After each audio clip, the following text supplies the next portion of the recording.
hubungan dan hadirin yang kami muliakan. Lebih dari 10 tahun ini dan oleh karena depan pada tahun 1981 dan sejak tahun sepanjang 605 meter dengan kedalaman minus 9,5 meter berikut sarana lainnya dan sejak saat itulah hingga 10.000 memperhatikan ketentuan sama yaitu dana Komisi Air Desa Jepang pada tahun 1975 bermada peti kemas sepanjang 340 meter yaitu terdiri dari 2 dermaga berdua bus dengan kedalaman minus 10,5 terminal peti kemas lainnya. Pada waktu itu asumsi pertumbuhan lalu lintas peti kemas adalah sebesar 25%.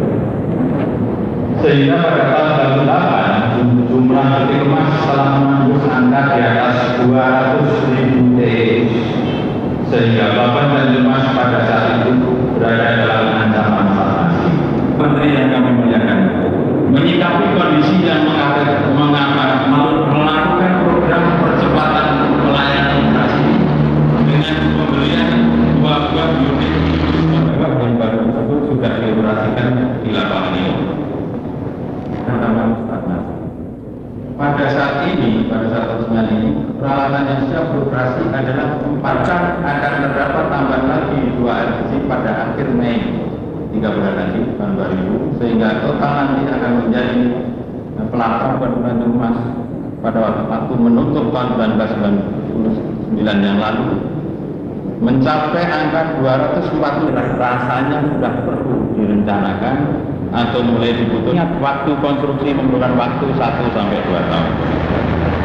Kami laporkan di sini Bapak Menteri bahwa dengan demikian ada kaitan jadwal antara kapal-kapal peti kemas yang mengambil barang kargo di sini dengan jadwal.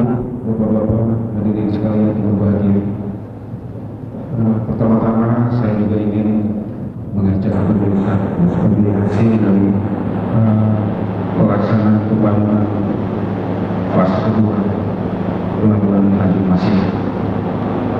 Kita patut bersyukuri akan kejadian hari ini. Saya ingin sedikit memberikan satu gambaran, satu ilustrasi untuk cerita. Di tengah jalan si anak ini kemudian melihat seorang tua. Kakek lagi ngapain? Dijawab si kakek bahwa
resmi tentang pencabutan subsidi ya.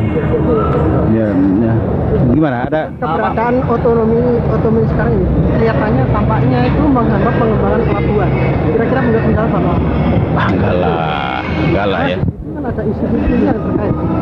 Enggak begini ya masalah otonomi ini. Jadi kita harus, ini kan harus melalui satu proses ya. Kita tidak bisa gopoh. Dan perlu juga disosialisasikan terlebih dahulu kepada masyarakat tentang otonomi ini. Jangan sampai ada salah interpretasi mengenai otonomi ini. Tidak semua yang ada di pusat kewenangannya bisa dilimpahkan kepada daerah. Saya ambil contoh seperti pelayanan navigasi udara, ya, kontrol.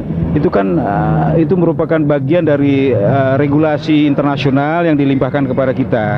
Kita tidak bisa pusat melimpahkan ini kepada daerah karena di samping perangkatnya belum ada kemampuan, juga masalahnya adalah kita harus bertanggung jawab kepada internasional gitu loh. Jadi ada beberapa yang kewenangan-kewenangan pusat ini yang bisa kita segera limpahkan melalui satu proses ke daerah, tetapi ada beberapa juga yang tidak bisa, ya, yang seperti saya utarakan tadi. Nah, ini pengertian ini mungkin harus dipahami dulu oleh masyarakat. Jangan kemudian dengan otonomi daerah lantas ada tuntutan yang karena salah interpretasi bisa menimbulkan masalah gitu loh, ya. Pak, pelayaran Makassar ke Maluku Utara kan dibuka kapan? Sudah normal, sudah mulai kemarin sudah normal. Dibuka? Sudah di Maluku. Ya. Pelayaran di Maluku sudah. Nah, mengapa waktu itu tertunda oleh Pelni? Karena memang ada kejadian-kejadian yang membuat awak kapal pelayaran Pelni, kapal-kapal Pelni itu merasa trauma. Ya, karena ada kejadian-kejadian yang saya rasa saya tidak perlu utarakan di sini, tapi kejadian itu membuat nakoda dan ABK itu merasa trauma, merasa ketakutan yang berlebihan, ya. Sehingga sekarang dengan ada jaminan keselamatan dan keamanan dari Panglima TNI, dari Kapolri, maka saya sudah himbau atau saya sarankan kepada Pelni untuk segera untuk membuka kembali jalur ke Maluku, ya. Kapan itu, Pak? Sudah. Tapi makanan kan bantuan makanan masih numpuk di Makassar. Bisa terangkut ke Maluku. Sudah harus segera diangkut, ya. Nah, itu bukan yang ke Maluku Utara, Pak, khususnya. Iya, sudah mulai. Kemarin sudah mendarat satu kapal di Maluku Utara di Halmahera, ya. Jadi sudah mulai berjalan. Hanya saya mohon, ya, tadi saya juga mengatakan bahwa kalau Panglima TNI dengan segenap jajarannya, Polri dengan segenap jajarannya memberikan jaminan akan keselamatan keamanan di terminal, di pelabuhan, di dermaga, ya, kepada kapal-kapal Pelni, kepada pesawat-pesawat merpati, ya. Saya harapkan, saya menghimbau juga masyarakat di sana juga memberikan jaminan ini gitu loh, ya. Jadi harus merasa memiliki, ya, merasa memiliki semua kapal-kapal yang kita punyai sekarang ini. Jangan kemudian melakukan tindakan-tindakan yang bisa berakibat kemudian awak kapal ini merasa ketakutan. Ada semacam terjadi kerusakan di rusak itu, Mas? Mungkin kalau merusak kapal sih tidak, ya, tetapi saya tidak usah sebut ya apa yang terjadi, tetapi nakoda kapal dan awak kapal itu sedemikian traumatisnya, ya. Perlu pengawalan nggak, Pak? Saya memang minta kepada Panglima TNI untuk memberikan pengawalan, ya, dan insya Allah setiap kapal nanti akan diberi pengawalan oleh jajaran Polri atau TNI, ya. Apakah sudah ada jaminan, Pak, masyarakat akan memberikan sebuah ancaman barangkali, Pak? Ya, saya tidak yakin mereka. Mungkin pada saat itu mungkin dalam suasana yang emosional, ya, sehingga kurang terkendali. Tapi saya yakin, ya, masyarakat menyadari sekarang bahwa kalau itu dilakukan terus-menerus seperti itu, maka dampaknya akan tidak juga menguntungkan bagi masyarakat sendiri, ya, kalau kapal-kapal tidak ke sana, ya. Kapal itu kan melayani, dan pelayanan kapal Pelni itu bukan hanya khusus untuk Maluku, karena itu berkait dengan rute selanjutnya, ya, ke daerah-daerah seluruh Indonesia.